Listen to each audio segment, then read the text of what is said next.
Over the weekends Pakistan کی supreme court سے ایک ایسا فیصلہ آیا جس کے براہ راست اثرات ہوں گے پاکستان کی پارلیمنٹ پر. پاکستان کی پارلیمنٹ کا پورا نمبر گیم چینج ہو کر رہ جائے گا. اور پھر اب قیاس یہ ہے, تجزیہ یہ ہے کہ اس نئے جو پارلیمانی منظرنامہ ہے اس کی بنیاد پر کچھ ایسا ہوگا جس کی نتیجے میں ایک نیا سیاسی منظرنامہ وجود میں آئے گا, جو کہ پاکستان تحریک انصاف کے لیے بالعموم ویسے ہی اوور آل سب کے لیے, لیکن خاص پاکستان تحریک انصاف کے لیے خوش کن نہیں ہوگا کسی بھی اعتبار سے. جب ہم نے پچھلے ہفتے کا آخری پروگرام کیا تھا تو اس آخری پروگرام کی آخری ساعتوں میں برادر عامر الیاس رانا صاحب نے اپنا ایک خبر پلس معلومات پلس تجزیہ دیا تھا, اور جو کہ اس فیصلے سے متعلق بھی تھا اور فیصلے کی بنیاد پہ آنے والے نئے سیاسی منظرنامے سے متعلق بھی تھا. وہ کیا تھا ذرا دیکھیں آپ. میں آپ کو ایک بات بتاؤں, یہ اگلے ہفتے میں نا پیر منگل کو شاید مخصوص نشستوں کا فیصلہ آ جائے گا. اچھا, عمران خان کوئی فیصلہ کریں نہ کریں, لیکن آپ کو شاید چیف منسٹر JUI کا نظر آ جائے, اس میں PMLN شامل ہوگی, اس میں پیپلز پارٹی شامل ہوگی, اور PTI کا ایک بڑا دھڑا شامل ہوگا. KP کی بات کر رہا ہوں کہ یہ بھی تجزیہ معلومات ہیں, یہ دونوں چیزیں ہیں. اور یہ تبدیلی آپ مستقبل قریب میں دیکھتے ہیں, کیونکہ فیصلہ تو پیر منگل کو آپ کہہ رہے ہیں. جی, یہ ہے تو تیاری مستقبل قریب کی. آج 30 جون ہے, 26 جون کو یہ بات کر رہے تھے عامر الیاس رانا صاحب, اور یہ اس کے 1-2 دن بعد یہ معاملہ ہو گیا. قصہ مختصر کیا ہے, خلاصہ کیا ہے, پاکستان تحریک انصاف کو الیکشن جب ہوا ہے پچھلا, تب پاکستان تحریک انصاف کو انتخابی نشان نہیں ملا. جب انتخابی نشان نہیں ملا تو بطور پارٹی الیکشن نہیں لڑ سکے. میں بہت ساری ڈیٹیلز چھوڑتے ہوئے صرف آپ کی خدمت میں سم اپ کر رہا ہوں کہ سارے کا سارا معاملہ ہے کیا. جب بطور پارٹی حصہ نہیں لیا, انڈیپینڈنٹ کینڈیڈیٹس کی حیثیت سے حصہ لیا, کسی نے کپ کے نشان پہ, کسی نے گلاس کے نشان پہ.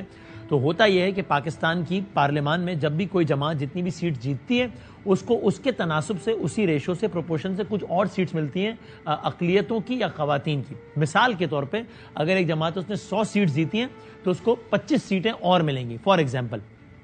تو ہر جماعت نے اپنی اپنی سیٹس جیت لی, اور PTI کے انڈیپینڈنٹ نے بھی فرض کر لیجئے 100 سیٹیں جیتی, فرض کر لیجئے. لیکن جب انہوں نے یہ دعویٰ کیا کہ یہ جو ہم نے 100 جیتی ہیں اس کی بیس پہ ہمیں 25 مزید سیٹیں ملنی چاہیے, تو ان کو یہ کہہ کر وہ سیٹس نہیں دی گئی کہ نہیں صاحب, یہ تو کوئی جو پارٹی جیتتی ہے اس کو ملتی ہیں, آپ نے تو ایز اے پارٹی الیکشن میں حصہ ہی نہیں لیا, تو آپ کو یہ سیٹس کیسے ملیں. پاکستان تحریک انصاف نے عدالت کا رخ کیا. پشاور ہائی کورٹ نے کہا کہ نہیں بوجود, اب میں ساری ڈیٹیلز چھوڑتے ہوئے اگین, نہیں آپ کا یہ دعویٰ صحیح ہے, PTI کو کہا, اور آپ کو مخصوص نشستیں ملیں گی. یعنی پشاور ہائی کورٹ کا ایک فیصلہ آیا جس کے بعد پاکستان تحریک انصاف سپریم کورٹ پاکستان گئی. پشاور ہائی کورٹ کا PTI کی توقعات کے مطابق نہیں آیا. پھر تحریک انصاف جب سپریم کورٹ گئی تو وہاں پشاور ہائی کورٹ کا فیصلہ اڑ گیا, اور سپریم کورٹ نے کہا کہ آپ کا یہ دعویٰ ٹھیک ہے اور آپ کو سیٹس ملیں گی, مخصوص نشستیں آپ کو ملیں گی, جس کو PTI نے بہت ظاہر سیلیبریٹ بھی کیا. پھر عدالت بار بار الیکشن کمیشن سے کہتی رہی کہ اس فیصلے پہ عمل کراؤ, ایسا نہیں ہوا. اس دوران پھر بہت کچھ ہو گیا, 26ویں ترمیم اور بہت کچھ ہو گیا, جس کے بعد یہ ہوا کہ سپریم کورٹ پاکستان کا ایک اور بینچ بیٹھا جس نے پشاور ہائی کورٹ کے اس فیصلے کو صحیح مانا, اور PTI کو اب کوئی بھی مخصوص نشست نہیں ملے گی.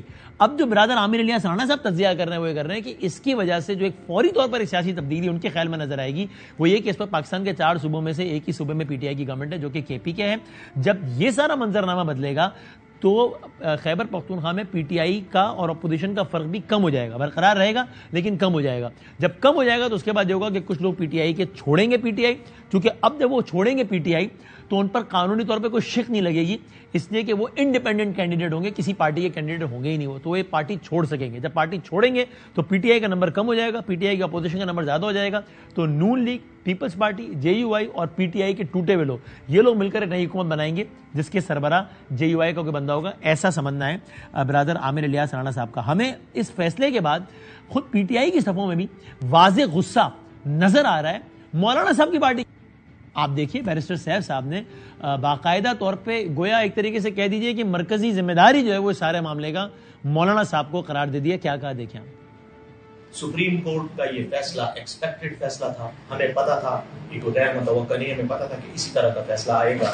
کسی کو اگر مبارکباد دینی چاہیے کسی کو تو مولانا فضل الرحمان صاحب کو دینی چاہیے. ہمیں مولانا فضل الرحمان صاحب کی خواہش بھی تھی اور ان کی حرکات کا نتیجہ بھی یہی نکلنا تھا جو اس فیصلے کی صورت میں نکلا, کیونکہ انہوں نے 26ویں آئینی ترمیم کو ووٹ دیا. اگر وہ سپورٹ نہ کرتے تو شاید یہ حال نہ ہوتا اس ملک کا جو ہوا.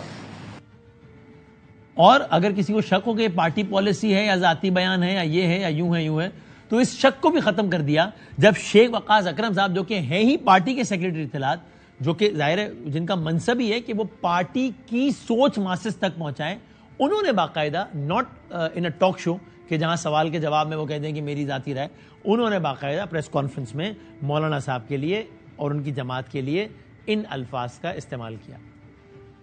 مولانا کی ضرورت تو اب بڑے عرصے سے کسی کو نہیں ہے. مولانا صاحب تو خود پیچھے پیچھے بھاگتے ہیں. ہم نے ان کو ایک عزت کمانے کا موقع دیا تھا پاکستان تحریک انصاف نے, سیاسی مخالفت ہونے کے باوجود, کہ چلو پنجابیت کے اندر پچھلے پارے کوئی عزت لب دیے تو لے لو, مگر وہ شاید ان کی قسمت میں وہ نہیں تھی.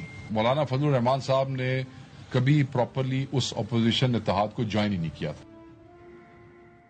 اور اب آپ یاد رکھیے 26ویں ترمیم یہ وہی ترمیم ہے جب مولانا کے گھر پہ لوگ آ رہے تھے, جا رہے تھے, پی ٹی آئی کے لوگ کہہ رہے تھے کہ مولانا صاحب نے بہت زیرک سیاستدان ہونے کا مظاہرہ کیا ہے, کمال کر رہے ہیں مولانا صاحب, لیکن اب رائے مختلف نظر آتی ہے. سلمان اکرم رایا صاحب پاکستان تحریک انصاف کے ظاہر سیکرٹری جنرل ہیں, روح رواں میں سے ایک ہیں, ان سے بھی جب مولانا سے متعلق ایک سوال ہوا کہ بھئی مولانا تو یہ کہہ رہے ہیں کہ 26 ترمیم میں آپ کی بھی حمایت تھی, یعنی کہ پی ٹی آئی کی بھی حمایت تھی, تو سلمان اکرم رایا صاحب نے ان الفاظ میں مولانا کی اور ان کی پارٹی کے اس دعوے کو رد کیا.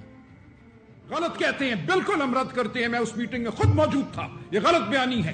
جب مولانا نے کہا کہ آپ تائید کر دیجئے اور صرف اتنا کہیے کہ ہمیں پروسیس پہ اختلاف ہے کیونکہ ہمارا لیڈر جیل میں ہے اور ہمیں اس سے ملنے نہیں دیا جا رہا, میں نے باشگاف الفاظ میں مولانا کو کہا تھا, مولانا ہم اس کے متن سے بھی انکار کرتے ہیں اور اس کے پروسیس سے بھی انکار کرتے ہیں. ہرگز آپ کے یعنی گویا اب صورتحال کچھ ایسی بن رہی ہے جہاں پر مولانا کے کیمپ سے کہا جا رہا ہے کہ ہم نے تو 26ویں ترمیم سے وہ سب نکلوا دیا جس میں پی ٹی آئی کو اعتراض تھا, اور پی ٹی آئی کہہ رہی کہ نہیں ہمیں بالکل 26ویں ترمیم پھر بھی اعتراض تھا, بلکہ آپ نے غلط کیا کہ آپ نے اس میں ووٹ ہی کیوں کیا. اب یہ ایک سارے کا سارا ایک نیا منظرنامہ بن رہا ہے, اور ایسے میں پی ٹی آئی کے منتخب اراکین کا پی ٹی آئی چھوڑ کر مخالف کیمپ میں جانے کا سلسلہ شروع ہو گیا ہے, میں کہوں آئی ڈونٹ نو, لیکن آج ایک ایسا واقعہ ضرور ہو گیا ہے جب ایک ممبر پارلیمان نے جن کا نام چودھری عثمان علی ہے, انہوں نے شہباز شریف صاحب سے ملاقات بھی کر دی اور پی ٹی آئی چھوڑ دی ہے.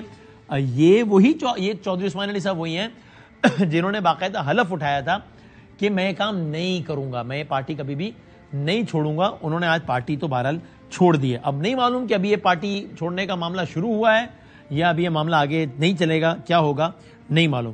اس سب سے کیا نیا منظرنامہ ڈیولپ ہو رہا ہے یہ ہم آپ کی خدمت عرض کرتے ہیں. یہ بھی آپ کو بتائیں گے کہ جو نیا سپریم کورٹ کا فیصلہ ہے اس کے بعد کس ایوان میں کس کی کتنی نشستیں ہو گئی ہیں, پہلے کا منظرنامہ کیا تو اب کیا ہے, یہ بھی آپ کی خدمت میں عرض کریں گے. ہم ذرا گفتگو کا لیکن پہلے آغاز کرتے ہیں. ہمایوں مومن صاحب پاکستان تحریک انصاف کے ہی سینئر رہنما ہیں, ایوان بالا سے تعلق ہے, ان سے بھی بات کرتے ہیں. ہم نے گزارش کی ہے برادرم عامر الیاس رانا صاحب سے, جو کہ بھی جنہوں نے یہ خبر بریک کی کہ آگے شاید کے پی کی گورنمنٹ ہی خطرے میں لگ رہی ہے پی ٹی آئی کی, ان سے بات کریں گے اور ذرا مولانا کی پارٹی کا موقف بھی لیں گے.